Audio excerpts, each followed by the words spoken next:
Comfort doesn't coexist with progress.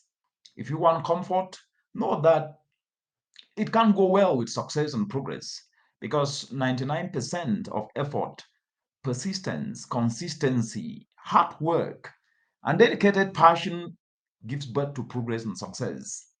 If you want to succeed, don't run towards what society is doing. As I've said, you have to go in the opposite direction.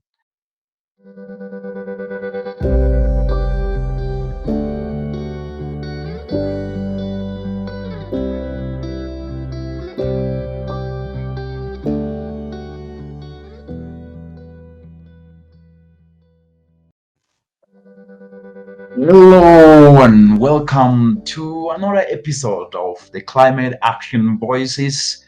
I am your host, Richard Munang.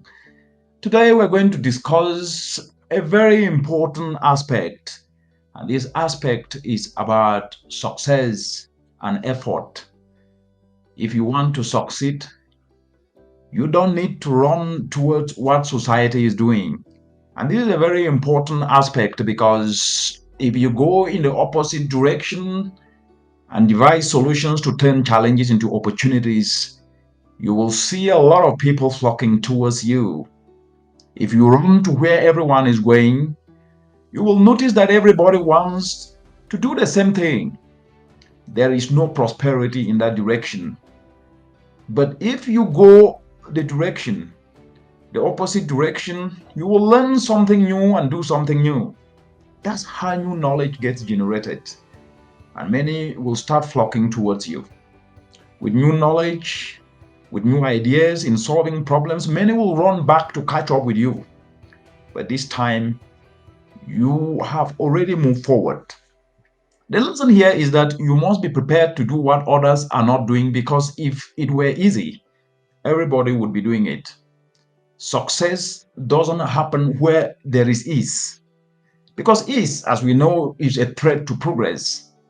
Be prepared to be misunderstood if you are willing to become innovative in providing solutions to the challenges we face today, especially the changing climate, in devising solutions that can be able to touch the life of a mother in a village, to just solve a problem that community faces.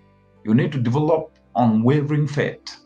Yes, you have to develop unwavering faith because what I've actually seen is that if you don't develop unwavering faith in what you want, and at the same time develop the resilient mindset to focus and create results, then it will be quite very difficult to be able to make progress because that's what matters. That's what matters.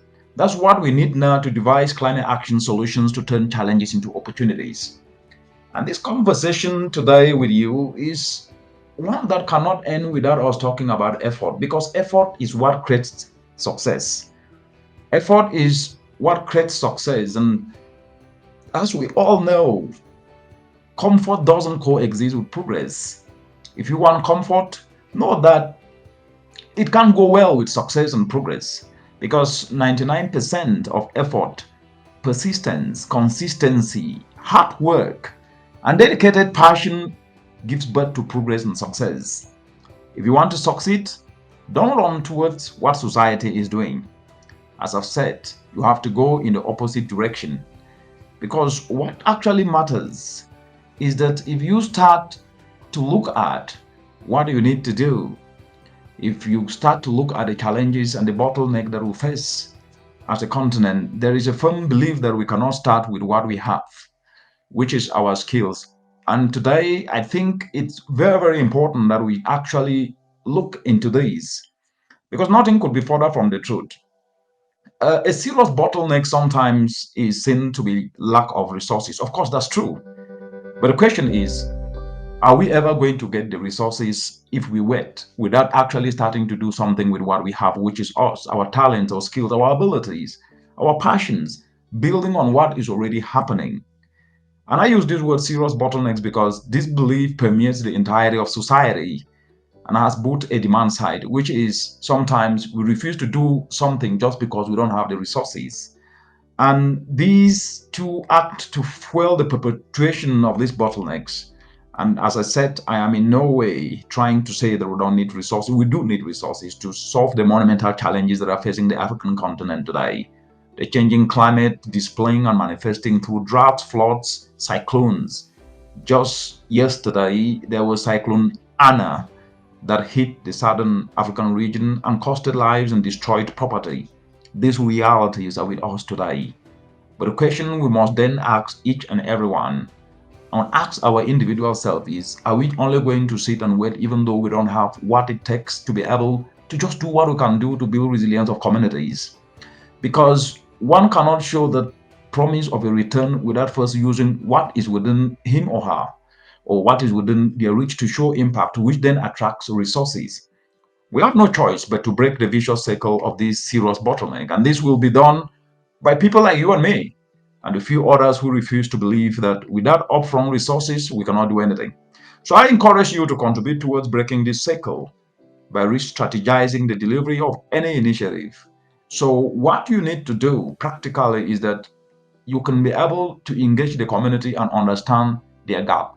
If it is a mother who is growing her cassava or potatoes or vegetables, you engage and say, what are your bottlenecks? What are your gaps? You harvest your vegetables, you grow them using organic manure. That means you're working with nature, not against nature.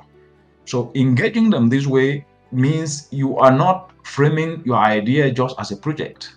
Because the moment you mention project, people know that it is about sitting back and waiting for money to be brought and things to be done for them. Instead, frame it as bringing new knowledge and expertise to the community to work with them and guide them to turn their challenge into opportunities. Be there in plastic pollution problem that you want to turn into a sanitation solution. And the second aspect is that make it clear that this is a community-friendly initiative and that those who call themselves friends of the community need to volunteer their skills, need to volunteer their knowledge, need to volunteer their networks towards building the first demonstration community solution for this, whether it is fabricating a solar dryer or whether it is turning agricultural waste into fuel briquettes to replace charcoal.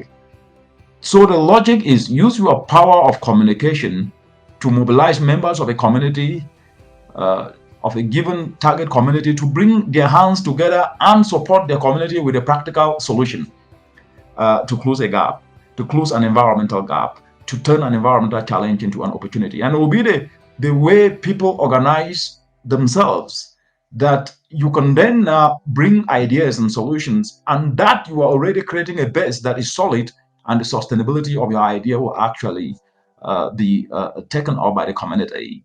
But this will be slightly different as the community will be expected to play a key role in delivering these solutions. If you take, for example, you need local administrators need to provide space.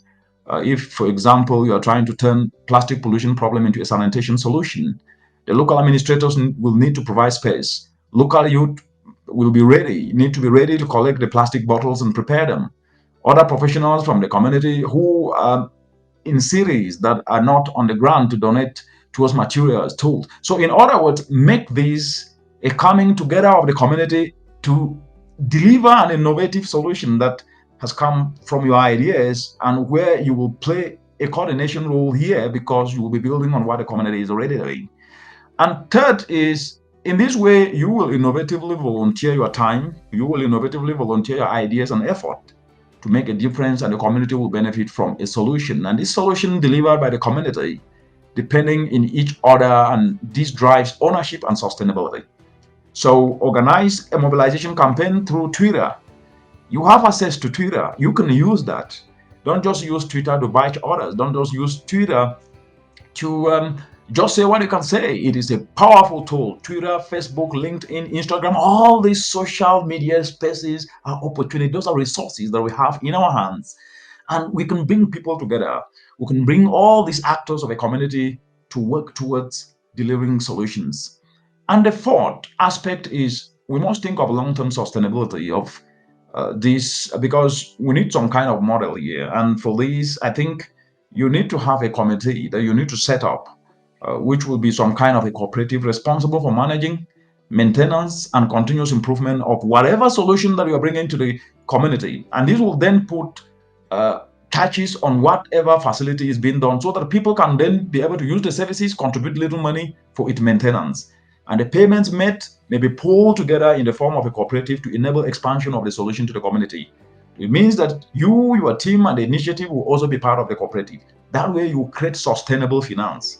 This is a practical way, starting with what you have, an art of providing that solution, leveraging on what the community can provide, and generating an income stream from that can also sustain it. And so you have to leverage on this approach, on the logic of mobilizing community members to collaborate and co-create around delivering this solution. In this case, a solution to empower village youth with skills in recycling. If you are actually looking at turning plastic waste into opportunities in recycling so they can serve the community, this will need to be recycling of waste into items that are of use in the community. E.g., for instance, you can tie this to the first initiative where the youth are trained to recycle plastic waste into building materials for making toilets and such sanitary facilities. Hence, the youth who build these toilets are trained first, and the same model will apply anywhere. So you mobilize young people, the willing ones work with the willing. Mobilize the community members, they contribute their in-kind contribution, including volunteering to train and even give space. You engage young people and ensure the release, explain the idea to them, and the willing ones will come on board. And then once this succeeds in one space, you expand it to the other. Again, start with what you have, which is your ability for mobilization, which is the free guidance you can give to a community. And the platform of innovative volunteerism provides that opportunity. And make innovative volunteerism your trusted custodian. Believe in it. It is about starting with what you have. It's about voluntarily volunteering yourself to learn a skill. It's about voluntarily volunteering yourself to apply that skill in turning an environmental challenge into an opportunity. Start with what you have as you look for money. And always remember that ideas bring money. And complaining drives away ideas and doesn't actually help and drains energy. Today, this is the episode. And until next time, it's been your host, Richard Munang. Thank you.